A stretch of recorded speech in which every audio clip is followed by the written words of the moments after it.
नमस्कार, मैं Vijay Kumar Dahariya, deputy collector Rampur. आज हम बात करेंगे हिंदू उत्तराधिकार अधिनियम 1956 की।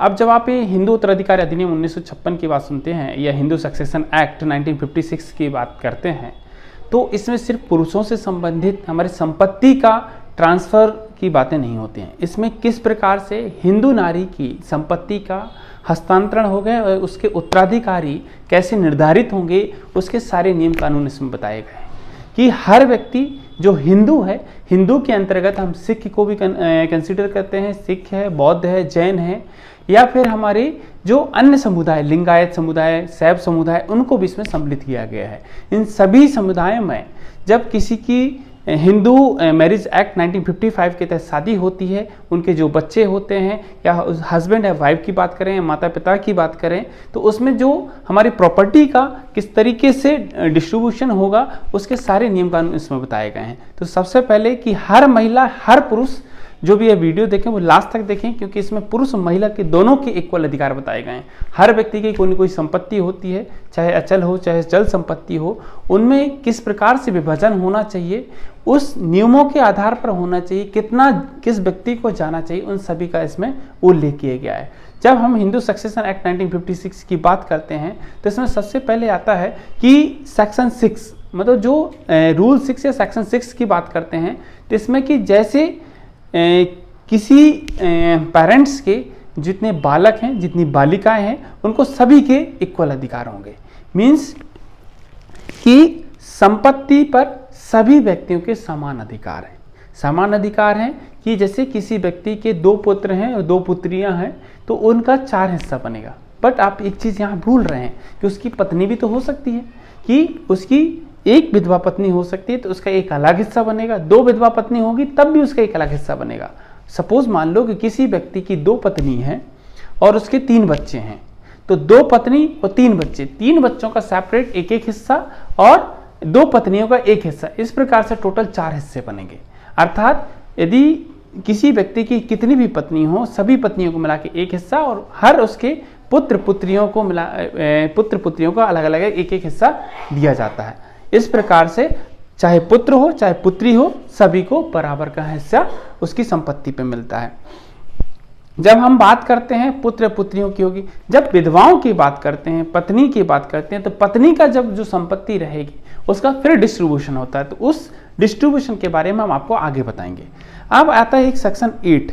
जब सेक्शन 8 की बात करते हैं तो उसमें पुरुषों के अधिकार बताए हैं कि किस प्रकार से पुरुषों का संपत्ति पे अधिकार होगा, किस प्रकार से उनके संपत्ति का हस्तांतरण होगा, कि एक यदि से पुरुष की डेथ होती है तो उसके बच्चों में कैसे डिस्ट्रीब्यूट होगा, बच्चों के साथ किसको जाएगा।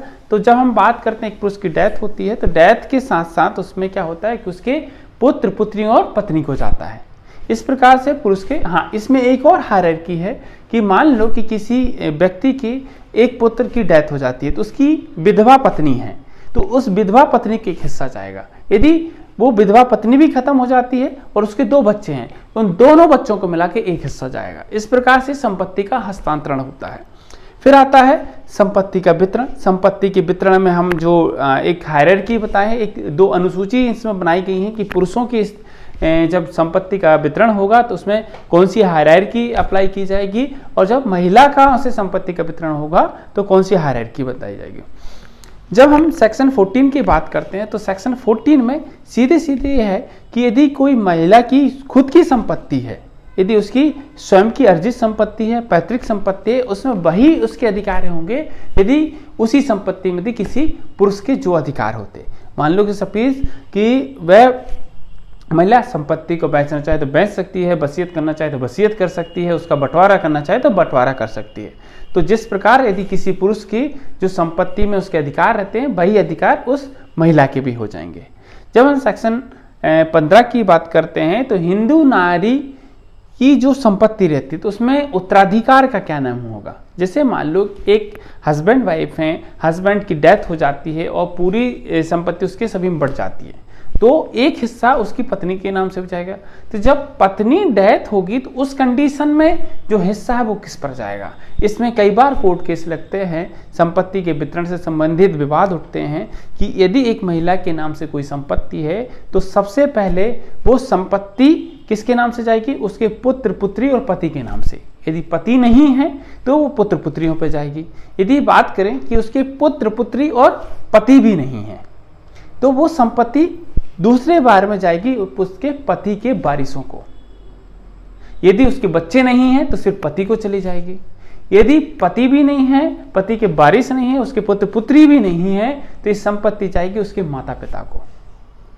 तो हाँ, एक और चीज इसमें आता है कि यदि किसी महिला की जो संपत्ति है उसके माता पिता से मिली है, तो यदि संपत्ति माता पिता से मिली है तो जब महिला की डेथ होती है तो वो जो संपत्ति है वो उसके माता पिता के वारिसों को जाएगी, ना कि उसके पति के वारिसों को।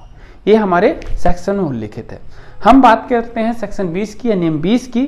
तो इसमें यदि कोई महिला का पति एक्सपायर हो जाता है, उस समय महिला प्रेग्नेंट रहती है तो जो उसके गर्भ में पल रहा शिशु है उसके वही अधिकार रहते जब वह यदि उसका पति जीवित रहता, जब वो यदि जन्म ले लेता। यदि जब उसका पति की डेथ हो जाती है उस समय यदि उसका कोई शिशु रहता तो उसके वही अधिकार होंगे जो उसके गर्भ में पल रहे शिशु के होंगे। इस प्रकार से हमारा उस शिशु का भी उतना ही इक्वल अधिकार बनता है। फिर आता है हमारा सेक्शन 24 की कि यदि किसी महिला की पति की मृत्यु हो जाती है, जब किसी महिला के पति की मृत्यु हो जाती है और उसके पति की संपत्ति महिला पे आती है तो और महिला दूसरा पुनर्विवाह करती है, पुनर्विवाह की कंडीशंस में महिला के वहां सारे अधिकार संपत्ति पे समाप्त हो जाते हैं और जो अधिकार रहेंगे वो उसके पति के वारिसों को जाएंगे। अब एक सेक्शन आता है हमारा सेक्शन 29 का, सेक्शन 29 का। सेक्शन 29 में ये उल्लेख है कि यदि किसी व्यक्ति की कोई वारिस नहीं है, कोई भी वारिस नहीं है तो संपत्ति चली जाती है किस पर? सरकार पर, गवर्नमेंट पर, वो शासन के उसमें दर्ज हो जाती है। और यदि हम हिंदू उत्तराधिकार अधिनियम के सेक्शन 30 की बात करें तो इस सेक्शन में सामान्यतः हमारे यदि किसी ने किसी भूमि के संबंध में कोई वसीयत तैयार करके रखी है तो संपत्ति का जो हस्तांतरण होगा वो वसीयत के आधार पर होगा।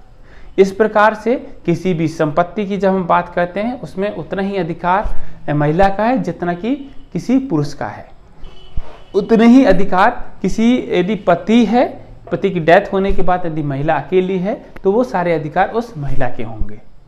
इस प्रकार से हमारे हिंदू उत्तराधिकार अधिनियम 1956 जो कि बहुत महत्वपूर्ण अधिनियम है, जिसमें हमारे सारे सेक्शन हैं, सभी व्यक्तियों को इसको देखना जरूर चाहिए, क्योंकि इससे आपके जो डिस्प्यूट होते हैं, जो कोर्ट में केस चलते हैं, जो हमारे जितने भी विवाद होते हैं वो इससे काफ़ी हद तक दूर हो जाएंगे। जिस व्यक्ति के यदि इस हिंदू सक्सेशन एक्ट के नॉलेज है तो डेफिनेटली उसको कोर्ट या फिर न्यायालय की शरण में जाने की जरूरत नहीं पड़ती है। धन्यवाद। जय हिंद, जय भारत।